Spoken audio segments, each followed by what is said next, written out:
سورت کی ابتدا ہوتی ہے حامیم تنزیل الکتاب من اللہ العزیز الحکیم.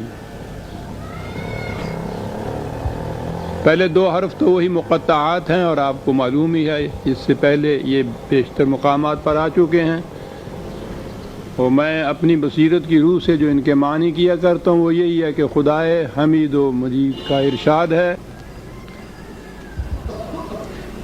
کہ اس کتاب کا نازل کرنا ہے اس خدا کی طرف سے جو عزیز بھی ہے اور حکیم بھی ہے. ایک ایک لفظ کے اندر قرآن کے سارے معنی سمٹ آتے ہیں.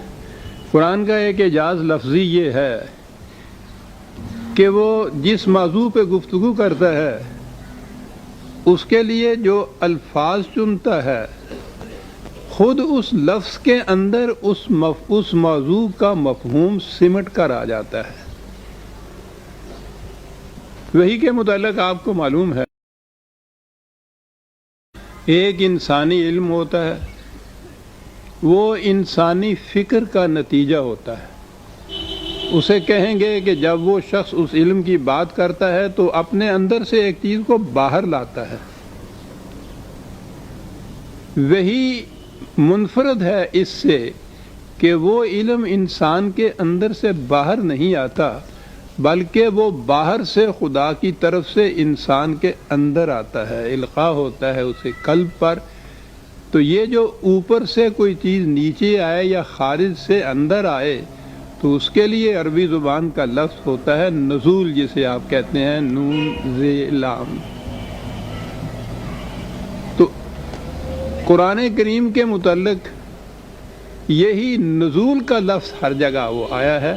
تو خود اس لفظ کے اندر وہ وحی کی جو تخصیص ہے کہ یہ علم پیغمبر کی اپنی فکر کا نتیجہ نہیں جو اندر سے باہر آئے، بلکہ یہ اسے خارج سے ملتا ہے، اوپر سے نیچے آتا ہے، خدا کی طرف سے قلب نبوی پر اس کو القاء کیا جاتا ہے.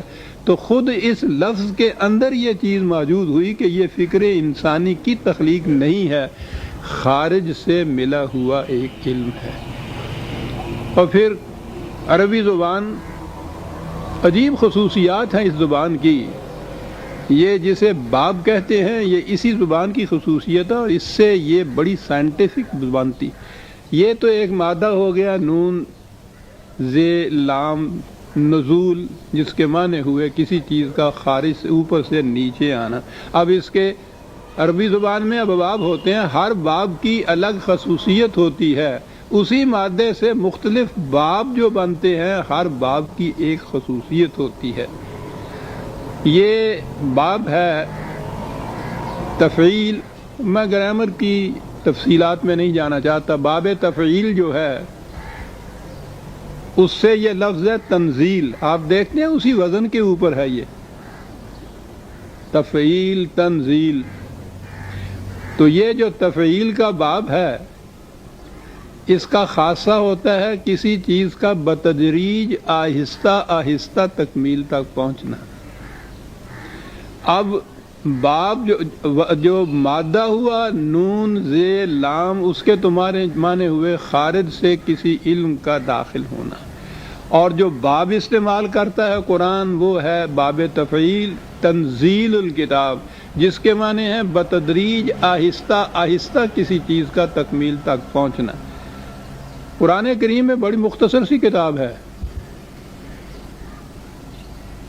لیکن یہ 23 سال کے عرصے میں تکمیل تک پہنچی.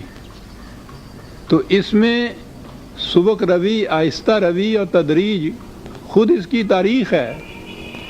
تو ایک لفظ تنزیل میں آپ دیکھیے کہ کیا کچھ نہیں کہہ گیا قرآن، کہ یہ پیغمبر کی اپنی فکر کا نتیجہ نہیں، خارج سے ملا ہوا علم ہے جو بتدریج 23 سال کے عرصے میں تکمیل تک پہنچا. ایک لفظ تنزیل میں یہ سب کچھ پوشیدہ ہے. یہ ہے اعجاز اس قرآن کا، یعنی اسلوب بیان کا اعجاز میں کہہ رہا ہوں. معانی اور حقائق کا اعجاز کی تو بات ہی اور ہے، اسلوب بیان کی بھی اعجاز اس کے اندر ہے.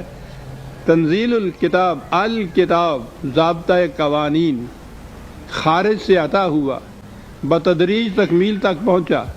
کس کی طرف سے آیا؟ من اللہ ہے. کس خارج سے کہاں سے آیا؟ خدا کی طرف سے ملا.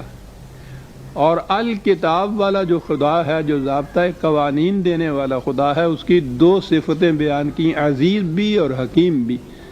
عزیز صاحب غلبہ کو کہتے ہیں، قوت والا، جو اپنے قوانین کو نافذ کرنے کی قوت رکھتا ہے، اقتدار رکھتا ہے. وہ واز نہیں ہے، قانون ہے، قانون کو نافذ کرنے کی قوت رکھتا ہے، عزیز ہے. لیکن وہ قوت دھاندلی کی نہیں ہے، ڈکٹیٹر کی نہیں ہے، شہنشاہیت کی نہیں ہے، حکمرانوں کی نہیں ہے. وہ حکیم بھی ہے، وہ ریزن پر مبنی ہے، عقل و فکر پر مبنی ہے. قانون کا نفاذ اس کی پوری قوت، اور قانون مبنی ہے عقل و فکر، علم و بصیرت اور حکمت پر. 4 لفظ ہیں آیت کے، تنزیل الکتاب من اللہ العزیز الحکیم. قرآن کا سارا پیغام آ جاتا ہے اس کے اندر، تاریخ بھی آ جاتی ہے، پیغام بھی آ جاتا ہے.